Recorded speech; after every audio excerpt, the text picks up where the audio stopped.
So what's up, kamusta? Ayos ba tayo dyan? So nandito tayo ngayon sa may Rusi Pulilan branch para sa update natin dito sa motorcycle na to. At nakita rin natin dito sa branch na to yung kulay red ng Rusi Sparkle 150i. So ano nga bang meron dito sa kulay red na to? Panalo nga ba ang ganitong kulay or color variant dito sa motorcycle na to? So last time nakita na natin yung kanyang cyan color and yung black. So tara, ikutan na natin to. Ayos na ayos siya. My hands stable, I feel able to turn the tables, I could do this. Just keep moving, keep your hands up, stupid. I feel lucid, a new viewing. I can see the end, I can see my future, I can view it. It's right there for the taking. Everything I've ever wanted, dreams are just waiting. I just gotta fight for it, willing to die for it, willing to like soreness, I just need a hike for it.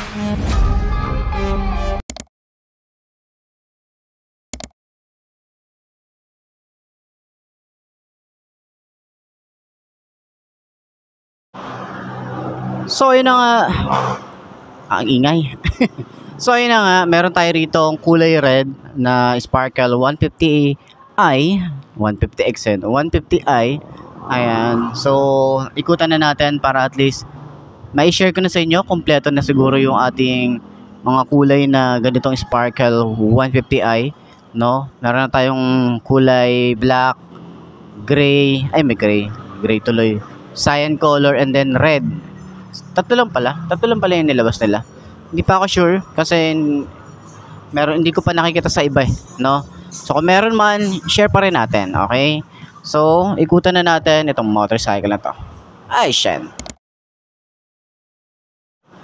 So ito yung tsura niya.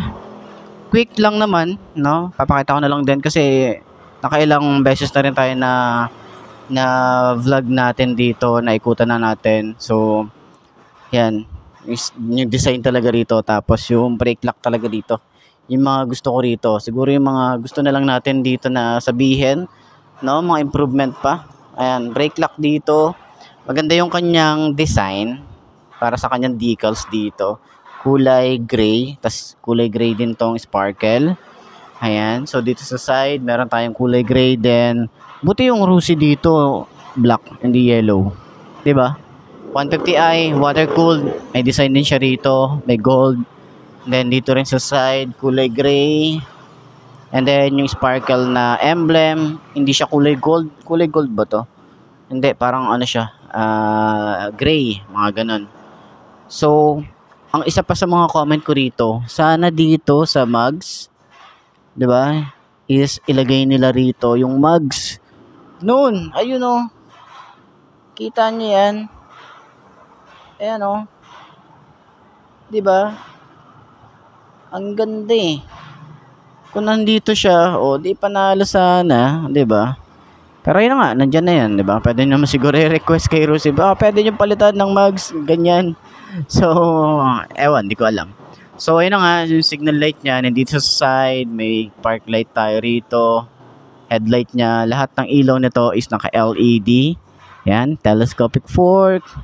May Rusi dito na naka-engrave or naka-emboss. Yung size ng kanyang tires is 90 by 80 by 14. Cordial yung kanyang tires. Ayan, naka-single disc brake, dual path caliper. Ayan. So sana dito upgrade din is combi brake. Yun yung wala rito. Tapos naka-breeze siya. Si Breeze kasi is naka-combi brake. Bakit ito hindi naka-combi brake, 'di ba? Baka naman, 'di ba? Pwede naman siguro yung dagdagan siya. Okay? So, ayan. Kita nyo naman yung itsura niya. Gulay board, meron pa rin tayo rito. Yung iba, suggestion nila, alisin dito sa gulay board yung battery, ilipat sa compartment. Pero medyo liliit yung compartment. Utility hook, meron tayo rito. Ayan, goods yan. Pag di nyo kailangan, pwede nyo itago. Side pocket, may USB charging port. Ayan, dalawa na ba to? Isa lang, yung ordinary na USB charging port. Ayan. Kanyang panel, naka fully digital, may select and set, may Rusi emblem dito. Switches niya, meron tayo ritong on and off ng kanyang idling stop, kill switch, park light, headlight, and electric starter. Yung throttle niya, makapit, Yung grip makapit, yung throttle mababaw. Ayan. Front brake, smooth lang din. Rear brake, smooth lang din. May flasher tayo rito. High and low, signal light, busina, and then hazard. Ayan. Puan, maganda, malambot. Okay. Compartment, malaki din. Lagayan ng papers, pwede rito. Kulay white naman yung kanyang color. Ayan. May helmet hook din dito. Malinis lang talaga rito yung kanyang gas tank. Ayan. So, isa sa mga pinagtatalunan talaga nila rito kung may isa pa silang kung metal daw ba to o hindi. Kung plastic daw ba to o hindi. Ayan. Siguro naman malalaman nyo naman yan kapag kinatok nyo, di ba? Kung ano yung itsura niya, kung ano yung tunog niya. Iba yung tunog ng metal. Yan ang metal. Ito yung plastic. O, diba? Ito manipis na plastic to. Ito makapal na plastic. Okay? So, siguro gets nyo na yun. So, ayan. Sa foot pegs, maganda pero maliit. Naka-radiator tayo rito. May cover na rin. Maliit yung kanyang mudguard. Yung kanyang tambucho. Stylish. Drum brake. So, sana rito, Rusi, gawin yung disc brake. Baka naman, di ba? Kung kaya ng iba, kaya nyo rin yan. Di ba? So, yung size naman dito ay 180 by 14. So, sa taillight niya, wala na akong masasabi rito. Napakaganda talaga ng taillight na ginamit dito ni Rusi. Signal light niya, flexible, plate light, may reflector, and lagayan ng plate. Adjustable na shock.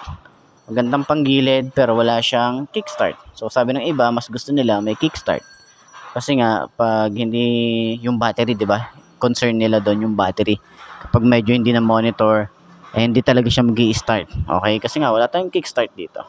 So, dito rin, meron din tong kill switch. Ayan, meron pala to. Hindi ko alam kung nasabi ko ba na wala or meron. Basta yan, meron siyang sensor. Ayan.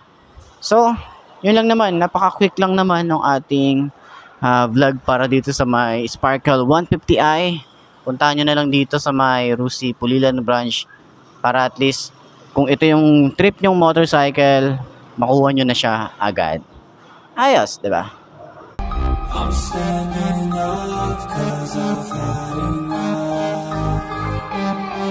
I won't give up on the chance. As long as I'm breathing, I'm not retreating. I could be bleeding, I'll take a beating and keep on proceeding. I'm not fatiguing, 'cause once I get to the ring, I'll be undefeated.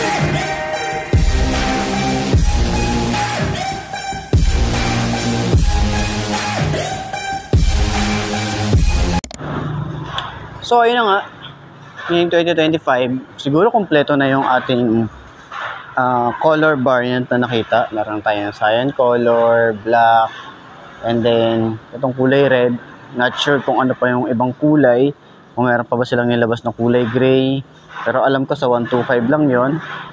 Meron mga 125 dito. Ayan, 125. So, yan.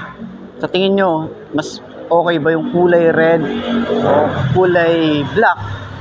Kasi mas gusto ko yung black eh. Alam niyo kung bakit? Kasi isa sa mga comment ko, yung gulong ng kulay red ay kulay black, no? So sana dito kulay gold na lang din yung nilagay nila na mugs. Okay? Pero panalo sa akin yung decals, minimalist lang din naman. Pero sana dito kulay gold din. Hindi ko alam kung gold ba to. Pero sana dito sa Sparkle na emblem is kulay gold. Yun lang naman. Pero yan, upuan natin, no? At isa sa mga comment ko dito, ang hirap na talagang i-side stand. I-center stand. Yun ang mga comment ko rito. Ay, hirapan din ako eh. Ayan. So, ganito pag naka-side stand, sobrang talagang nakapang yuko siya. So, pagpaga natin. Ayan. Dudumin yung pet natin eh. So, yun no. So, sa Sparkle 125 tsaka 150i, sobrang tingkayad talaga tayo rito. Pero, manageable kasi nga, magaan yung motor. Yan, lalo na pag naitayo na natin. Tapos, yung shock niya sa likod. Okay din, maganda rin yung bounce. Dito rin. Ito medyo parang may konti. may konti akong nararamdaman.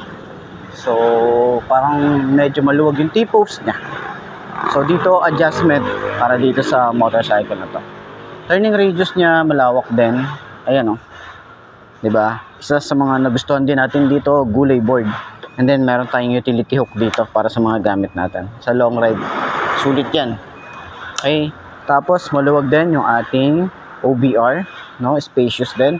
So, mga upgrade para dito, comment nyo naman dyan. Ano ba yung mga pwede nyo i-upgrade pa dito para at least malaman ko, ma-share natin next time sa mga, or ma-share din natin dyan sa iba na nagbabasa ng comment section. Okay? So, lalagay ko na lang din dyan sa screen nyo kung saan nyo mabibili to. Ilalagay yung contact number ni Pulilan Branch para at least meron kayong idea or meron na kayong alam nyo na kung saan kayo kukontak para at least rekta na kayo sa kanila mag-inquire. Ayos. So, yan. Ano pa ba yung pwede natin i-suggest sa Rusi na mga upgrade para dito? TFT display. Malay naman natin, di ba? Okay na tayo dito sa mga switches niya. Maganda yung mga switches niya. Brake lock, siguro. Pwede rito. Yun. So, center stand natin. Ito talaga, dito talaga ako nahihirapan. I-center stand. Yan. Medyo matigas. Siguro adjustment lang. Diba? So, ayun na mga boss, no? Sa lahat ng mga nagtatanong, sa lahat ng mga nagtatanong kung magkano nga ba ang ganitong motorcycle, ito ay nagkakahalaga ng 75,000 pesos kapag kinuha nyo ng cash. At syempre, basta kay Rusi, meron yan discount.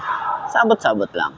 So, lalagay ko na lang din dyan sa screen nyo yung kanilang installment and rebate nila. Okay? Para at least meron kayong idea magkano nga ba ang kanilang installment. So, sa tingin nyo, sulit nga ba ang kanilang presyo? Comment nyo naman yun sa baba. And then, para naman doon sa mga nakagamit na ng ganitong motorcycle, share nyo naman dyan yung mga naging experience nyo sa motor na to. Ayos yan, di ba? So, ayun ako mga best, no? Ito na ba ang motor na babagay sa'yo? Kung ito na nga, ay markahan mo na at mag-subscribe ka na sa aking YouTube channel. I-click mo na rin yung notification bell para updated ka sa lahat ng videos na upload natin dito araw-araw. So, laging tatandaan, wala sa brand na motor ang itatagal niyan. Kundi na sa pag-aalaga mo yan, tatagal yan, ayos na ayos yan. So, kita ka na lang ulit tayo bukas. I'm Mark D. Ciao. Maraming salamat sa inyo. Babush. Aha.